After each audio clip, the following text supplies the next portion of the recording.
এখানে আছে দুটো বাঘ, অনুষ্কা মল্লিক, আর দুটো সিংহ, শশাঙ্ক প্রিয়াঙ্কা। সাথে আছে দুটো সাদা বাঘ, হিমাংশী, জাভা। এটা জাভা না হিমাংশী দূর থেকে বুঝতে পারছিলাম না, তারপর একটু ভালো করে লক্ষ্য করে দেখলাম, হ্যাঁ এটা জাভা।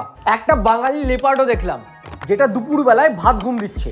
পাশের খাঁচায় ছিল একটা নিরামিষ কালো বাঘ, যে ঘাস খাচ্ছিল। তার পাশেই বেশ একটা বড় এরিয়া, যেখানে এশিয়ান ব্ল্যাক বিয়ার ঘুরে বেড়াচ্ছে। দূর থেকে বেশ কিউটি লাগছে, কাছে গেলে হয়তো লাগবে না। এদিকে গাছের ওপর একটা জঙ্গলি বেড়াল জিভ দিয়ে নিজের স্কিন কেয়ার করতে ব্যস্ত। আর এই যে এটা অনুষ্কা সুইমিং পুলে চিল করছে।